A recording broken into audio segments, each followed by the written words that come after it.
نظر میں پاکستان ملک نہیں ہے. جی یہ بنیادی طور پہ اسٹیبلشمنٹ کی جاگیر ہے. جی اب اگر اس نے راستہ علیحدہ کیا ہے تو اس نے علیحدہ کیا ہے، ٹھیک ہو گیا. ورنہ تو اس کو پہچانتا کون تھا. میں مولانا صاحب مفتی صاحب سے میرے پلے یتیم پڑا ہے. اچھا جی. وہ یتیم رہ گئے تھے اور ہم نے ان کی سرپرستی کی. السلام علیکم، میں ہوں طارق جدون اور آپ دیکھ رہے ہیں جدون ٹائم. ناظرین، آج میرے ساتھ جو شخصیت تشریف فرما ہے وہ کسی تعارف کے محتاج نہیں ہے. وہ پاکستان کے سینئر ترین سیاستدانوں میں سے ایک ہے. وہ پارلیمنٹرین رہے ہیں، وہ اسلامی نظریاتی کونسل کے چیئرمین بھی رہے ہیں اور ایک بہت بڑا عالم دین ہے. پاکستانی سیاست پر بہت گہری نظر رکھتے ہیں. مولانا محمد خان شیرانی صاحب، آپ کا بہت بہت شکریہ اپنا قیمتی ٹائم دینے کا. مولانا صاحب، یہ بتائیے گا کہ آپ کی ساری زندگی جمعیت علماء اسلام فضل الرحمان میں گزری ہے. آخری عمر میں راہ جدا ہو گئی، وجہ کیا ہے؟ بسم اللہ الرحمن الرحیم. میرے خیال میں اس میں اگر کچھ اصلاح کی جائے جی کہ مولانا فضل الرحمان صاحب جی اس چلا آ رہا تھا جی جی جی جس کا نام تھا جمعیت علماء اسلام پاکستان. جی جی جی اب اگر وہ جمعیت علماء اسلام فضل الرحمان گروپ میں چلا گیا ہے تو یہ علیحدہ ہوا ہے. جی اس راستے کو ٹھیک ہو گیا.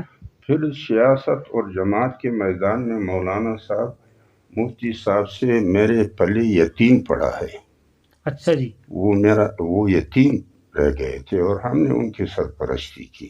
جی اب اگر اس نے راستہ علیحدہ کیا ہے تو اس نے علیحدہ کیا ہے، ٹھیک ہو گیا. ورنہ تو اس کو پہچانتا کون تھا. جی جی جی اچھا جی، یہ بتائیے گا سر کہ پاکستان اپنی تاریخ کے شدید ترین سیاسی بحران سے گزر رہا ہے. مہنگائی ہے، افراتفری ہے، بے چینی ہے، بے روزگاری ہے. تو آپ اس کے ذمہ دار کس کو سمجھتے ہیں؟ میری نظر میں پاکستان ملک نہیں ہے. جی یہ بنیادی طور پہ اسٹیبلشمنٹ کی جاگیر ہے.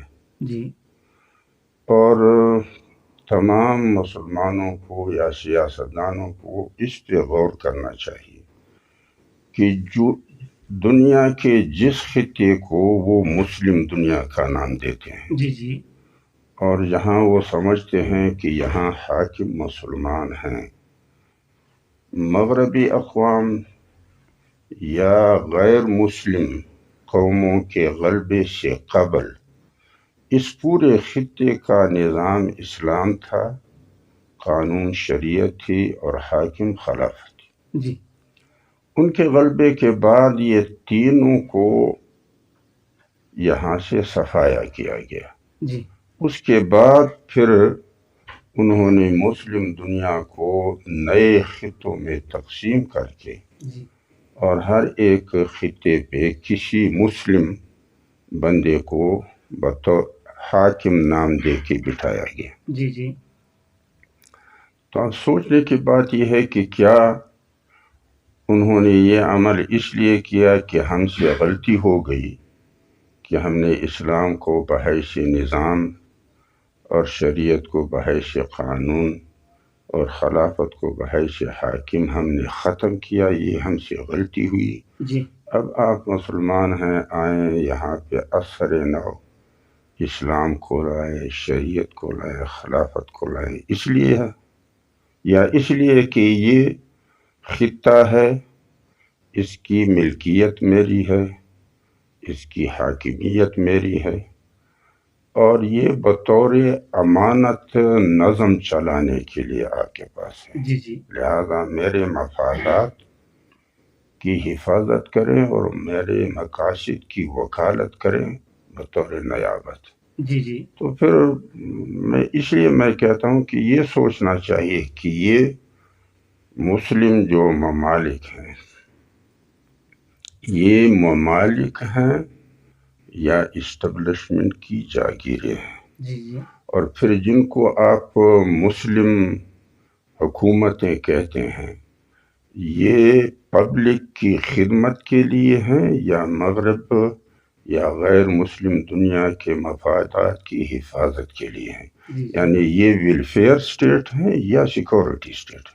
جی اچھا جی، اسٹیبلشمنٹ کا ریاستی امور میں کیا کردار ہونا چاہیے؟ میرے خیال میں ہمارا جو اسٹیبلشمنٹ ہے یہ بین الاقوامی اسٹیبلشمنٹ کا ذیلی ادارہ ہے.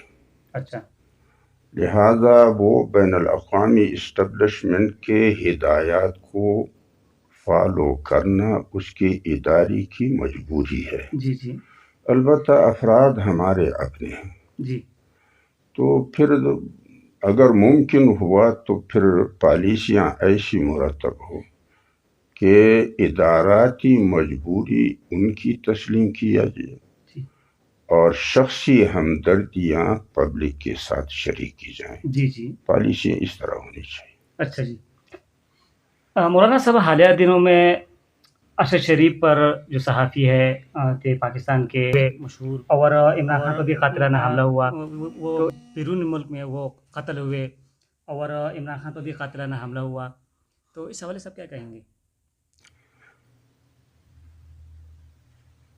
لیاقت علی خان وزیر اعظم تھے، وہ قتل ہوئے.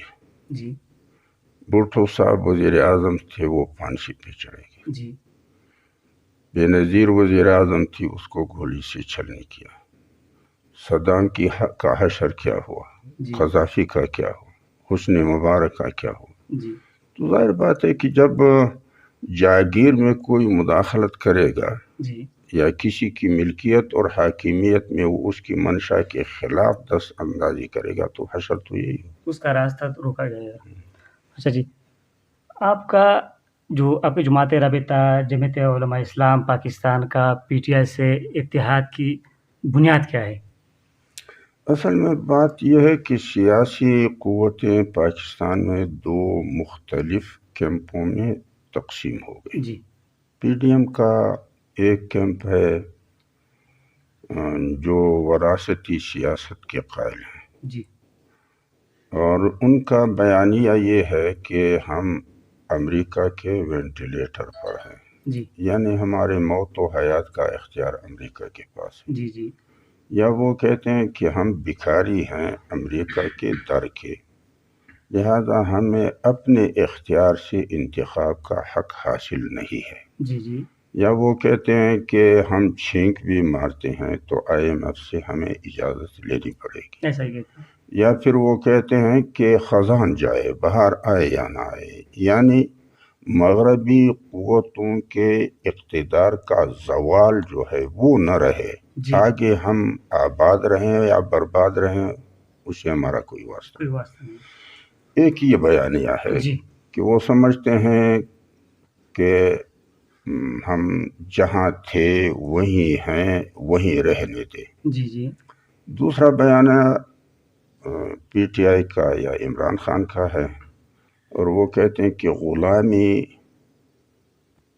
قبول نہیں ہے، جی اور ہمارا کوئی کسی کے ساتھ محاذ آرائی یا مخاصمت بھی نہیں ہے. جی جی موقف یہ ہے کہ ہم بھی انسان ہیں، انسانوں جیسی زندگی ہمارا بھی حق ہے. جی اور وہ کہتے ہیں کہ جنگ ہم خود بھی نہیں پسند کرتے ہیں اور دوسروں کی جنگ کے لیے اعلی کار بھی نہیں بنتے. ایسا ہی ہے. بظاہر یہ بیانیہ مناسب ہے انسانیت کے حوالے سے. جی جی آگے دل کی رازیں تو اللہ ہی کو پتہ ہوگا. جی تو اس لیے ان دو کیمپوں میں سے یا دو موقفوں میں سے اگر کوئی بھی انسان انتخاب کرے گا جی تو اس موقف کا کرے گا کہ نہ غلام ہوں، نہ کسی کا کے ساتھ میرے عداوت اور مخاصمت ہے، جی نہ جنگ میں جاتا ہوں، نہ جنگ کا اعلی کار بنتا ہوں. جی جی جی میرے خیال میں ہر آزاد انسان کا یہی موقف. تو اس لیے ہم جب ویسے تو پی ٹی آئی کے رابطے جب وہ حکومت میں تھے تب بھی ہمارے ساتھ تھے، جی جی لیکن اس وقت چونکہ نبی صلی اللہ علیہ وسلم فرماتے ہیں اتقوا مواجہتہم، تہمت کی جگہ سے پرہیز کیا کرو. جی تو اگر ہم اس وقت ان کے ساتھ رفاقت اختیار کرتے تو بجا طور پہ لوگ کہتے ہیں کہ کوئی لالچ یا کوئی ایسا. البتہ جب ان کو حکومت سے ہٹایا گیا تو پھر وہ لالچ باقی نہیں رہی، یعنی وہ تہمت بھی. پھر جب ہم ان سے ملے بنی گالہ میں تو وہاں بھی میں نے ان سے یہی کہا کہ موقف معقول اور موزون ہونے کے باوجود جو زمینی حقائق ہیں ان سے مطابقت کیسی ہوگی. مثلا یہ خطہ مغربی دنیا کی ملکیت بھی ہے اور حاکمیت بھی ان کی ہے. لہذا آپ انگریز کے ملکیت اور حاکمیت کو یہاں سے کس طرح ختم کریں گے؟ آپ کے پاس کون سے منصوبہ کیا ہے؟ اور پھر یہ اسٹیبلشمنٹ کے منہ کا لقمہ ہے، اس کی جاگیر ہے، آپ اس کے منہ کا لقمہ اس سے نہیں نکالیں گے کیسے؟ دوسری بات یہ ہے کہ میرے نظر میں پاکستان بین الاقوامی چوک ہے مزدوروں کا. یہاں پر انسانی اقدار اور اصول کی زندگی اور معقولیت کا کوئی وزن نہیں ہے. یہاں پہ تو ہر ایک کو انتظار ہوتا ہے کہ کوئی منصب یا دولت کا کرایہ مجھے ملے. تو پھر جو لوگ کرائے کے عادی اور منتظر ہیں ان کو آپ انسانی اقدار اصول کی زندگی پہ کیسے لائیں گے؟ تیسری بات یہ ہے کہ دنیا پر مسلط خونریزی جو ہے یہ امریکہ کے وجود اور بقا کی ضرورت ہے، اور وہ اس حوالے سے دنیا میں نئے نقشے ڈلوانا چاہتا ہے. اگر آپ کا یہ موقف امریکہ کے اس منصوبے کی تکمیل کا باعث بنے تو پھر فائدہ کیا؟ اور جب پی ڈی ایم کی پہلی تشکیل ہوئی تھی اس زمانے میں میں کراچی میں حق میں تھا، تو ایک ساتھی کے مقام پر پریس والوں نے مجھ سے پوچھا پی ڈی ایم کے بارے میں، اور تو میں نے کہا کہ لگتا یہ ہے کہ اسٹیبلشمنٹ پی ڈی ایم اس وقت اپوزیشن میں تھی، تو اسٹیبلشمنٹ اور اپوزیشن دونوں مل کر ملک توڑنے کے لیے ماحول بنانے کا ارادہ رکھتے ہیں. اور پھر جب ہمارے اور عمران خان صاحب کے درمیان یادداشت پہ دستخط ہوئی تو اس تقریب میں بھی میں نے ان سے کہا کہ ہمارے رفاقت کے بنیادیں یہ 7 اصول ہیں: انسانیت کا فروغ، منافقت کا خاتمہ، جبر کا سدباب، ظلم سے پاک معاشرے کی تشکیل، جنگوں سے اجتناب، مسائل کا حل دلائل اور بصیرت کی بنیاد پہ افہام و تفہیم کے ذریعے سے تلاش کرنا، اور خود غرضی اور نفرت کے فکر و کردار کو خیرخواہی اور اپنائیت سے بدلنا. یہ بنیادی اصول ہیں ہمارے رفاقت کے. لہذا رفاقت مستقل ہے، وقتی نہیں ہے. البتہ معاونت کے لیے شرط یہ ہوگا، جیسا کہ اللہ جل جلالہ فرماتے ہیں تعاونوا علی البر والتقوی ولا تعاونوا علی الاثم والعدوان. صحیح بات میں معاونت کرو، جو غلط باتیں ہیں اس میں معاونت نہ کرو. اگر آپ صحیح موقف پہ تھے تو ہم آپ کے ساتھ دیں گے، معاونت بھی کریں گے. اگر آپ نے کوئی ایسا عمل اختیار کیا کہ جو شرعی اعتبار سے صحیح نہیں تھا تو ہم آپ کو سمجھائیں گے. اگر آپ نے چھوڑ دیا تو پھر معاونت رفاقت کے ساتھ رہے گی، نہیں چھوڑا تو پھر وہ معاملہ آپ ہی کا ہوگا، ہماری معاونت اس میں شامل نہیں ہوگی. اسی طرح اگر ہم میں کوئی ایسا انحراف آپ نے پایا آپ ہمیں سمجھائیں. اگر ہم نے چھوڑ دیا تو ٹھیک ہے، نہیں چھوڑا تو پھر وہ معاملہ ہمارا اپنا ہوگا. لیکن رفاقت برقرار رہے گی، چاہے معاملات میں معاونت ہو یا نہ ہو. دوسری بات پھر میں نے ان سے یہ کی کہ انتخابات اور الیکشن اور جمہوریت ہی ہماری ضرورت ہے. یہ ضرورت ہے مغربی دنیا کی، کیونکہ مغربی دنیا کی زندگی کا فکری بنیاد آزادی ہے خالق سے، غلامی ہے خواہش. اور وہ اس فکر کی بنیاد پر اپنے شخصی کردار کو جو اپنا چکے ہیں جس کو وہ تہذیب کہتے ہیں، یا پھر اجتماعی روابط کے لیے جو رسم و رواج وضع کر چکے ہیں جس کو وہ کلچر کہتے ہیں۔ جمہوریت کے نعرے سے، اکثریت کے بہانے سے، قانون کے لبادے میں خدا پرست بنیاد پر اپنے اس فکر کو اور اس کی بنیاد پر اس تہذیب و کلچر کو مسلط کرنا چاہتے ہیں۔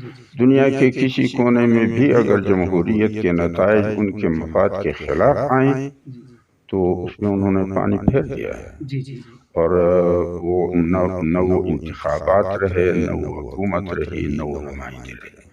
دوسرے درجے میں پھر اس جمہوریت کی ضرورت ہمارے اسٹیبلشمنٹ کو ہے، کیونکہ ہمارا اسٹیبلشمنٹ مغربی مفادات کا محافظ اور مقاصد کا وکیل ہے۔ وہ اپنے اس کردار کو چھپانے کے لیے جمہوریت کا روبادہ اوڑھتے ہیں، اور اپنے کردار کا ملبہ وہ سیاسی جماعتوں اور جمہوری اداروں اور عوامی نمائندوں پہ ڈالا جاتا ہے۔ تیسرے درجے میں پھر ضرورت ان لوگوں کی ہے جو منصب اور دولت کے ہوس میں۔ باقی جو لوگ ووٹ ڈالتے ہیں ان کا ووٹ ڈالنا زندگی کی ضرورت نہیں ہے، اس کو ضرورت ہے نلکی کا، بجلی کا، نالی کا، گلی کا، صحت کا، تعلیم کا، جو معاشی ضرورت ہے۔ اب ان ضرورتوں کے لیے اگر نہ سیاسی جماعتیں رہیں، نہ جمہوری ادارے رہیں، نہ عوامی نمائندے رہیں، فقط پبلک اور اسٹیبلشمنٹ دو بدو رہ جائے تو یہ معاشی ضرورتیں اسٹیبلشمنٹ پورا کرے گی اور بہتر طریقے سے کرے گی، کیونکہ اب تو ایک کھانا اسٹیبلشمنٹ کا بھی ہے، پھر نمائندے کا ہے، پھر ٹھیکیدار کا ہے، پھر پیٹی کا ہے، پھر کم تک تو کچھ رہ نہیں جاتا۔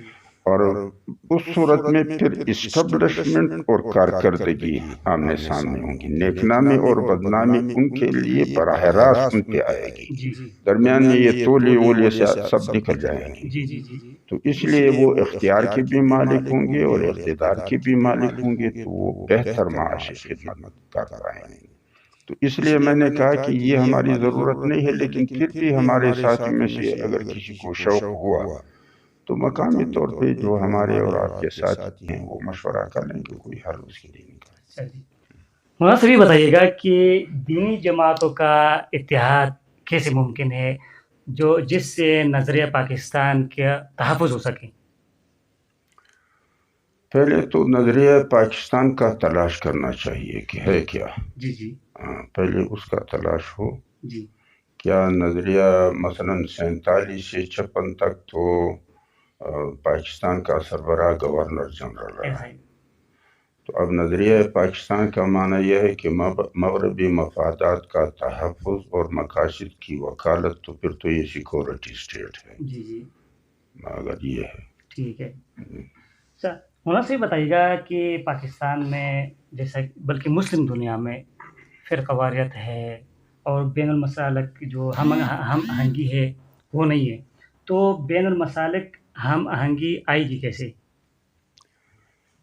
میرے خیال میں جو لوگ اپنے آپ کو مذہبی لوگ کہتے ہیں وہ جھوٹ بھی بولتے ہیں، وہ وعدہ خلافی بھی کرتے ہیں، وہ دھوکہ بھی دیتے ہیں، وہ اپنے فرائض کے انجام دہی میں کوتاہی اور خیانت بھی کرتے ہیں، اور یہ منافق کی خاصیت ہے۔ تو انسانیت جو ہے وہ دو مختلف اصناف میں تقسیم ہے، عربی زبان میں متقین اور منافقین۔ یعنی متقین وہ انسان ہیں جو یکسو ہیں، یعنی جو کچھ ان کے زبان پر ہے وہی ان کے دل میں ہو، جو کہتے ہیں وہی کرتے ہیں، جو سامنے ہے پیٹھ پیچھے بھی وہی ہو، جو آج کے ہیں آنے والے کل میں بھی وہی ہوں۔ یہ لوگ جھوٹ نہیں بولتے ہیں اپنی زندگی کے مشاغل میں، اس سے پرہیز کرتے ہیں، وعدہ خلافی سے پرہیز کرتے ہیں، دھوکے سے پرہیز کرتے ہیں، اور اپنے فرائض میں خیانت اور کوتاہی سے پرہیز کرتے ہیں، اور وہ جیسا کہ نام اور شکل کے انسان ہیں وہ فکر کے خیر خواہ اور کردار کے معاون ہوتے ہیں، لہذا وہ سب کے اپنے رہتے ہیں. جی جی تو ایک طبقہ صنف یہ ہے. دوسرا صنف وہ ہے جو دوغلے ہیں، جی جو ان کے زبان پہ ہے وہ ان کے دل میں نہیں ہوتا ہے، ایسا ہے. جو کہتے ہیں ایسے کرتے نہیں ہیں، جی جو سامنے ہے پیٹھ پیچھے ایسے نہیں ہوتے ہیں، جی جی جو آج کے ہیں وہ آنے والے کل کے نہیں ہوتے. یہ لوگ زندگی کے مشاغل میں جھوٹ بولتے ہیں، جی وعدہ خلافی کرتے ہیں، خیانت کرتے ہیں، دھوکہ دیتے ہیں، اپنے فرائض میں کوتاہی سے کام لیتے ہیں، مخاصمت میں وہ خیر خواہی کے فکر و کردار سے نکل کر خود غرضی اور عداوت کے فکر و کردار کو اپناتے ہیں. جی تو یہ جو منافق طبقہ ہے یہ نام اور شکل کا انسان ہے مگر فکر و کردار کا درندہ ہے. تو اب درندے جو ہیں وہ ایک دوسرے پہ کیا باور کریں گے؟ جی تو اس لیے اللہ جل جلالہ فرماتے ہیں ان المنافقین فی درک الاسفل من النار. دوغلے انسان جو ہیں وہ جہنم کے تہ میں ہوں گے کیونکہ وہ انسانیت ہی سے فارغ ہیں. یکسو انسان اگر ایمان بالغیب لائیں گے تو مومن کہلائیں گے، اور اگر انکار بالغیب کریں گے تو کافر کہیں گے. لیکن جھوٹ دونوں نہیں بولتے ہیں، وعدہ خلافی دونوں نہیں کرتے ہیں، دھوکہ دونوں نہیں دیتے ہیں، اپنے فرائض میں کوتاہی اور خیانت سے دونوں کام نہیں لیتے ہیں. لہذا جو یکسو مومن ہے یا یکسو کافر ہے، انسانی معاشرے کے لیے مشکل یہ دوغلے لوگ ہیں. جو درمیان میں دوغلہ درمیان نہیں، یہ دوغلہ جو خود غرض ہوتے ہیں اور ان کو اصول سے اقدار سے کوئی واسطہ نہیں. وہ اپنے گمشدہ متاع کے تلاش میں ہوتے ہیں جو ان کا غرض ہے منصب کا یا دولت کا، چاہے کفر میں ملے، چاہے اسلام میں ملے، چاہے کہیں بھی ملے. اچھا مولانا صاحب یہ بتائیے گا کہ آپ اسلامی نظریاتی کونسل کے چیئرمین رہے ہیں، کیا اسلامی نظریاتی کونسل سپریم کورٹ کے انڈر ہونا چاہیے؟ اصل بات یہ ہے کہ اسلامی نظریاتی کونسل ایک آئینی ادارہ ہے اور پارلیمان بھی ایک آئینی ادارہ ہے. اسلامی نظریاتی کونسل قانون سازی کے میدان میں پارلیمان کی رہنمائی کرتا ہے شرعی اور اسلامی اصولوں کے مطابق، اور پارلیمان جو ہے اس کی رہنمائی کے مطابق قانون سازی کا عمل انجام دیتا ہے. سپریم کورٹ جو ہے وہ قانون پر عمل درآمد کرتا ہے. تو قانون سازی کا رہبر اور قانون سازی کا واضح قانون پر عمل درآمد کرنے والے ادارے کا تابع نہیں ہو سکتا. مولانا صاحب بلوچستان کی طرف آتے ہیں. بلوچستان پاکستان کا تقریباً 45% یعنی آدھا پاکستان ہے. اللہ تعالیٰ نے اس صوبے کو بے شمار ذخائر دیے، اس میں سونا ہے، اس میں کوئلہ ہے، اس میں گیس ہے، ان اللہ تعالیٰ نے کسی چیز کی کمی نہیں چھوڑی. پھر بھی بلوچستان میں غربت ہے، تعلیم کے مسائل ہے، صحت کے مسائل ہے. کیا وجہ کیا ہے؟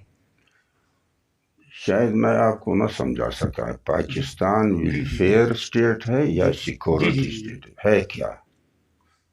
کیا کون سا اسٹیٹ؟ سیکورٹی اسٹیٹ ہے.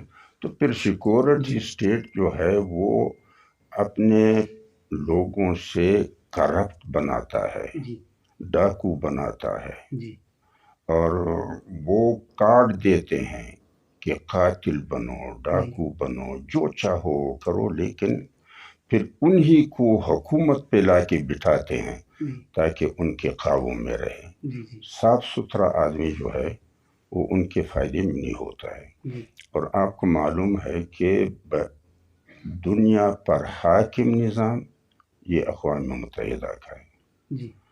اور جیسا کہ پرانے زمانے میں شاہنشاہ ہوا کرتا تھا، یعنی بادشاہوں پر بادشاہت کرنے والا، تو آج کی وہ تو یا فرد ہوتا تھا یا کوئی خاندان ہوتا تھا. اب جو اقوام متحدہ کا ادارہ ہے یہ شاہنشاہ کا کردار ادا کرتا ہے.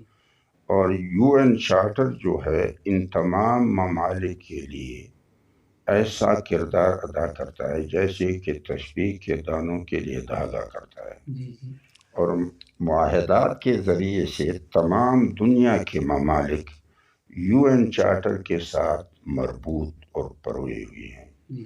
پاکستان جیسے ممالک اپنے ملک کے اندر UN چارٹر کے دائرے سے باہر قانون وضع نہیں کر سکتا ہے، اور اپنے وسائل سے NOC لیے بغیر استفادہ نہیں کر سکتا ہے، اور اگر وہ اپنے لوگوں کو سہولتیں دے، حفاظت دے اور پاؤں پہ کڑا کرے تو پھر مغربی مفادات کی حفاظت کا کیا طریقہ؟ نہیں ہو سکے گا، نہ پھر تو نہیں ہو سکے۔ مولانا صاحب آخری سوال ہے کہ نوجوانوں کی تربیت کیسے ممکن ہے؟ سوشل میڈیا کا زمانہ ہے، کیا طریقہ اختیار کیا جائے کہ ہمارے نوجوان جو ہیں ان کی بہترین طریقے سے تربیت ہو؟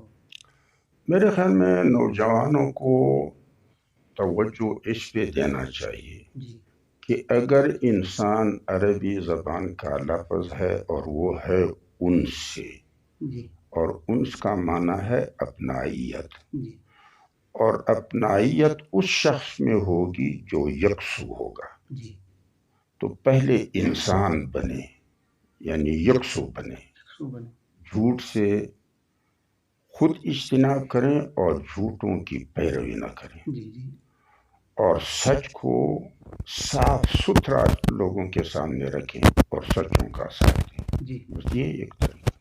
مولانا صاحب جدون ٹائم اور شاہین ٹائم کو اپنا قیمتی وقت دینے کا بہت بہت شکریہ۔ اللہ آپ حضرات کو جزائے خیر دے، اگر میرے خیالات کو آپ نے لوگوں تک پہنچا دیا۔ جزاک اللہ۔